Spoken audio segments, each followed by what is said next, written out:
Bonjour mes amis, leçon 4. Ces pensées ne signifient rien. Elles sont comme les choses qui viennent dans cette pièce, dans cette rue, de cette fenêtre, dans ce lieu. Oui, ça c'est... Waouh. Ces pensées ne signifient rien. Et c'est peut-être une des leçons... oui, nous commençons fort cette année déjà. C'est une des leçons les plus géniales, mais aussi les plus effrayantes. Ces pensées signifient rien. Ça peut ça peut totalement nous stresser. Nous pouvons nous dire, mais si ça signifie rien, alors à quoi ça sert? Je suis quand même pas, je suis prêt pour l'hôpital psychiatrique, non? Non. Euh, et, et nous sommes au début de notre entraînement d'esprit. Euh, et pour cette raison, nous réagissons et puis nous peut-être sur ces leçons d'une façon, euh, ouais, avec un étonnement ou peut-être avec une résistance. Mais c'est pas grave. Oui, cette leçon, elle revient dans ce livre d'exercices encore sur des différentes formes parce que c'est vraiment une leçon majeure. Et je vous invite vraiment oui, d'avoir la volonté de vouloir la pratiquer, même si tu dis je comprends pas ce que ça signifie. Et je vous invite également à lire cette leçon. Comme déjà dit, je ne vais pas vous lire tous les leçons, mais là, je vais vous lire le premier paragraphe parce qu'il est important, parce que ça change un peu la façon de la pratiquer. Voilà. Contrairement aux exercices précédents, ceux-ci ne commencent pas par l'idée du jour. Dans ces périodes d'entraînement, commence par noter les pensées qui te traversent l'esprit durant environ 1 minute. Puis applique l'idée à ces pensées. Si tu as déjà conscience des pensées malheureuses, utilise-les comme sujet. Toutefois, ne choisis pas uniquement les idées que tu penses être mauvaises. Si tu t'entraînes à regarder tes pensées, tu verras qu'elles représentent un tel mélange qu'en un sens, aucune d'elles ne peut être appelée bonne ou mauvaise. C'est pourquoi elle ne signifie rien. Oui, et ce qui est important avec ces leçons, avec ces leçons tout court, de ne pas chercher une sorte de perfection ou une attente. Comment ça devrait être selon ton avis, selon ton interprétation. Et c'est pas non plus utile de dire, il faut que j'arrive de faire ça vraiment exactement comme ça, et si j'y arrive pas, euh, euh, oui, fais ça avec une ouverture d'esprit, avec une curiosité comme un enfant.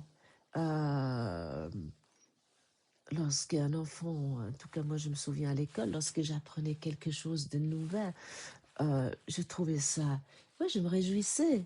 Je pouvais enfin, euh, oui, commencer à lire. J'étais toujours quelqu'un qui était passionné par la lecture et lorsque j'avais mes premiers livres et je savais vraiment, oui, je pouvais lire, je trouvais ça fascinante. Et, et commençons comme ça, ouais, avec ce bonheur. euh, Parce que de s'efforcer euh, dans ces leçons, ça veut dire qu'en fait, il y a l'ego qui prend la responsabilité pour arriver, on pourrait dire. En tout cas, demande à ton enseignant intérieur qu'il fasse cette leçon avec toi, qu'il la lit avec toi. Et pense que tout ce qui est nécessaire ici dans cette leçon, c'est ta, ta disponibilité de regarder ses pensées sans juger, simplement. Euh, Et le paragraphe 2, je vais quand même encore, si vous le citez, la spécification habituelle est requise lorsque tu choisis les sujets auxquels l'idée aujourd'hui sera appliquée. N'aie pas peur d'utiliser les bonnes pensées aussi bien que les mauvaises. Et là, écoutez bien, aucune d'elles ne représente des pensées réelles qui sont recouvertes. Oui, sont recouvertes. Les bonnes ne sont que des ombres de ce qui se trouve derrière, et les ombres rendent la vue difficile. C'est vraiment très important de comprendre cela, d'entendre cela, de l'accepter. Et les mauvaises bloquent la vue et font qu'il est impossible de voir. Tu ne veux ni les uns ni les autres. C'est vraiment une clé, en fait, hein, parce que nous avons tellement l'habitude de trier nos pensées entre des bonnes et des mauvaises pensées. Mais les bonnes pensées, ils nous bouchent encore la vue. Autant que notre devoir ici est d'amener les pensées à la lumière et rien d'autre. Et le Saint-Esprit, notre ami intérieur qui est toujours là, il fait le reste. Non, il est en nous, le Saint-Esprit. Il n'est pas dans ta penderie et tu le sors lorsque tu crois que ça sera utile. Non, il est en toi parce que c'est toi, c'est ta partie immaculée qui n'a jamais changé, qui est toujours reliée à sa source. Mais et notre devoir n'est pas de détruire notre système de pensée égotique, parce que l'ego, il peut pas se détruire lui-même. Donc, si tu veux faire ça, si tu fais ça avec l'ego, c'est le Saint-Esprit qui a cette force, qui a ce pouvoir en nous, qui apporte la correction. Et sa correction, est de nous considérer comme innocents, comme sans faute. Parce que nous ne sommes pas ici pour nous changer, pour nous optimiser. Parce qu'au fond, nous sommes déjà parfaits. Nous sommes entiers, nous sommes complets. Notre seul devoir ici, c'est en fait d'apporter ces pensées, ces convictions qui bloquent la vérité, d'apporter ça à la conscience, et ce désir de reconnaître ce soi que nous sommes véritablement. Et pour cette raison, en fait, ce cours, tout ce livre d'exercices est uniquement là pour enlever ces blocages auxquels nous sommes tellement attachés, à nos pensées. Et puis nous avons des pensées qui défilent sans cesse. C'est impressionnant. Et je pense si nous avions, comment on appelle ça, un display qui sera fixé sur nous, et on verra, les pensées seront écrites, ce qui nous disons sans cesse, ce qui nous pensons sans cesse, et ça serait transcrit euh, en phrases, et puis nous promenons comme ça, nous traversons comme ça ici ce monde, et nous verrons sans cesse les pensées défiler de soi-disant autres, et ce sera peut-être là, on sera en train vraiment de s'arrêter, de se dire mais qu'est-ce que c'est parce que nos pensées vont dans tous les sens, et en fait ça n'a... Qu'est-ce que c'est ces pensées? C'est un son tellement ni queue ni tête, c'est tellement, et nous sommes tellement dans une incohérence, même si tu te racontes, mais pas moi. Ah non, je ne suis pas comme ça, mais parce que nous observons la moitié des pensées, nous ne sommes même pas conscients ce qui nous traverse l'esprit. Et nous prenons toujours certains qui nous attachons et qui nous croyons qu'elles ont une signification, que nous pouvons aussi parfois nous occuper avec un sujet pendant toute une journée et, et ça peut tourner en boucle sans cesse. Et là, je reviens quand même je veux quand même mentionner ce qui tourne en boucle actuellement dans un peu partout, c'est ce drame, cet événement à Crans-Montana, avec ce feu qui a eu la nuit du 31 au 1er dans un bar où il y a tellement de personnes qui ont péri dans les flammes et il y a eu tellement de blessés. Et alors, je ne vais pas du tout nier cet événement, non, pas du tout. Mais les pensées que nous avons autour de cela, qui nous devons observer, parce que, bien sûr, il y a directement la signification, l'interprétation qui est arrivée, et tout ça là est encore accentué et amplifié avec les médias parce que ça tourne partout. Et je connais très bien cette station de ski qui est pas très loin d'où j'habite. C'est à peu près 1h30 en voiture. Et par exemple, ma première pensée était ma plus grande fille, elle était il y a quelques années, elle a fêté le réveillon, la nouvelle année à Crans-Montana. Il y a eu cette pensée, ah oui, heureusement, là, elle était en Estonie. Ouf, oui. Et pour mon autre fille, elle était également, bon, elle est en plein d'examen universitaire, donc elle n'a pas fait, ça commence prochainement, elle n'a pas certainement fait une très grande fête, et puis elle s'est certainement pas tellement déplacée d'où elle habite. Donc j'ai eu ces pensées directement aussi, et bien sûr, j'ai donné tout cet événement à mon enseignant intérieur, et je te donne chaque fois parce que ça continue, on en parle de ça, tout cela, et je pense, pour le moment, je ne sais pas encore parce que cette période de fin de l'année, je suis souvent, je la passe souvent dans une assez peu festive parce que je trouve, pour moi, c'est un moment depuis de moultes années déjà, de nombreuses années que je passe là dans une introspection, dans une, comment dire ça? Je ne veux pas être dans un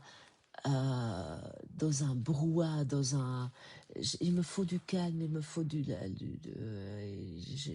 j'apprécie à ce moment vraiment de fêter cette naissance en moi du Christ et de oui, de laisser aussi des choses derrière moi, de laisser le passé derrière moi, comme ils font les serpents qui changent de peau. Et pourquoi ils changent de peau? Parce qu'il y a encore ils font ça pour leur survie, en fait. Ils enlèvent ça enlève tous les parasites qu'ils ont sur elles. Et ça leur permet de se, oui, de bouger mieux, oui, d'avoir un autre espace au nouveau. Et c'est ça un peu pour moi la fin de l'année, de, de avoir au nouveau ouais, de laisser le passé derrière, avoir une gratitude pour l'avancement et puis le Christ qui est en moi, et que de me lier vraiment à cette période où la plupart d'entre nous sont moins actifs, mais on se trouve justement des autres activités souvent pendant cette période pour pas se mettre dans ce positionnement. Et je pense pas, à partir de demain, je verrai certainement à nouveau un peu plus de monde, et c'est fort possible que j'aurai on me parlera qu'il y a par personnes interposées ou des connaissances qui ont perdu des proches. Et donc, tout cela est en moi, mais aussi une autre réflexion chez moi. Et si ce drame aurait eu lieu en Yémen, ou en Afghanistan, ou à quelque part en Afrique, est-ce que ça nous aurait touchés pareillement? Est-ce qu'il y aurait eu le même élan de solidarité? Est-ce qu'il y aurait eu quelque chose comme ça? Et ça, c'est une question que je me suis sérieusement posée. Là aussi, nous avons nouveau, oui, nous donnons à nos pensées plus de signification parce que ça se passe ici et puis nous pouvons des gens en Occident, pouvons plus nous identifier avec ça. Euh, mais là, ce que j'ai directement donné à mon enseignant intérieur, où je donne encore plus de valeur. Comment cela a plus de valeur que si c'était ailleurs. Et puis à ce moment-là, bien sûr, il y a eu pour moi diagnosis d'idée, c'est une pensée que j'ai là qui est mauvaise de penser qu'ailleurs, si c'est au Yémen, c'est une pensée mauvaise, mais ça bloque la vision. Et jusqu'à présent, tu avais peut-être probablement une conception très claire de ce qui est à l'intérieur et ce qui est à l'extérieur. Cette distinction vient du fait que tu te définis en fait comme un corps, ou mieux comme un esprit logé dans un corps, et tu arrives à cette conclusion parce que tu as toujours vécu comme ça, hein, dans cette séparation. Parce que pour toi, ou pour nous, ça semble peut-être logique. Les objets perçus par les yeux étaient dehors et les pensées semblent être dedans. Mais pour cette raison, il y a cette leçon. Il n'y a pas ni dehors ni dedans. Mais cette manière de percevoir a eu une conséquence profonde. En te voyant comme séparé de tout ce que tu observes, tu t'exclus de tout. Et ce que tu observes depuis une position de séparation finit toujours par perdre son sens. Et la leçon aujourd'hui est un premier pas pour aider ton esprit à reconnaître celle-là. Et tu avais probablement jusqu'à présent pas l'habitude de traiter sur un pied d'égalité les objets concrets que tu vois avec tes yeux ou des pensées qui occupent ton esprit. Et pourtant, du point de vue du cours, ils appartiennent au même niveau. Une table est au même niveau, ou un bruit, ou une pensée sur ton avenir, ou un souvenir du passé. Et tout cela apparaît, change et disparaît. Et la leçon 4 t'invite à reconnaître que les choses que tu vois et les pensées que tu penses sont également dénuées de signification.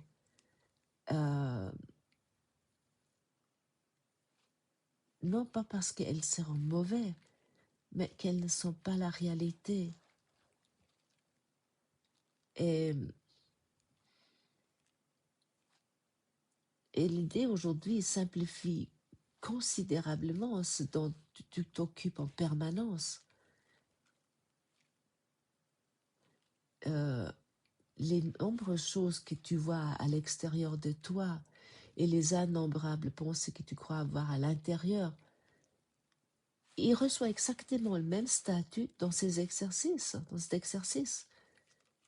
Elle ne signifie rien. Alors, ça ne veut pas dire qu'il faut les rejeter, les nier ou les combattre. Et là, je reviens à nouveau sur cet événement en Suisse. Cela signifie simplement que pour la pratique, elles sont tous également utiles. Elles doivent être traitées de manière totalement égale. Nous n'allons pas hiérarchiser les choses. Nous n'allons plus hiérarchiser ou nous n'allons pas défendre quelque chose. Et tu peux pratiquer ça aujourd'hui partout. Je pense que tu as assez de possibilités parce que les pensées sont là. Et cette pensée à propos de ma fille ne signifie rien. Elle est comme la chose que je vois dans cette pièce, dans cette rue, et ainsi de suite. Oui, nous voulons pratiquer cela aujourd'hui. Mais ce n'est pas dans un déni. Mais pour cette raison, nous avons le Saint-Esprit. Ça ne veut pas maintenant te dire « Ah, je nie tout cela, de toute façon, ça n'a... » Non, nous ne sommes pas ici dans un déni. Et ça, c'est vraiment important parce que ça, c'est un piège où nous pourrons tomber dedans. Non. Et ce n'est pas une vision pessimiste non plus. Et tant que tu crois que le monde tel que tu le vois est le porteur de sens, à ce moment-là, autant que tu cherches ton bonheur là, il ne peut pas se trouver. Ton bonheur, il est de te souvenir de ta source que tu es véritablement. Et oui, cette idée suscite peut-être la peur, mais ce n'est pas un échec. Parce que ça révèle simplement une croyance profondément ancrée. L'idée que ton bonheur dépend de la signification que ce monde a pour toi. Mais là, ce cours t'apprend quelque chose de radicalement différent. Il t'apprend que ton bonheur repose avec une certitude parfaite et une sécurité absolue sur le fait que le monde que tu crois avoir maintenant est dénué de signification. Car ce qui est réel, ce qui est vraiment réel est en toi. Il ne dépend pas de ce qui apparaît ou disparaît. Et cette leçon, en fait, n'enlève rien. Elle prépare l'espace, elle ouvre quelque chose. Elle commence à desserrer l'identification à tes pensées, à ta perception, à ton rôle d'observateur séparé. Elle demande pas encore de voir la vérité. Elle t'invite simplement à reconnaître que ce que tu vois, ce que tu penses n'est pas encore cela. Et dans cet espace rendu libre, quelque chose de plus profond pourra doucement être reconnu. Et c'est ça que nous voulons pratiquer aujourd'hui. Oui, et pratique ça avec bonheur, avec joie, et pas dans le déni. Non, simplement pratique cette leçon. Et si tu es débutant, tu fais la première fois ces leçons, ne la fais pas plus que 3-4 fois par jour. Merci d'avoir passé ce moment avec moi et à demain.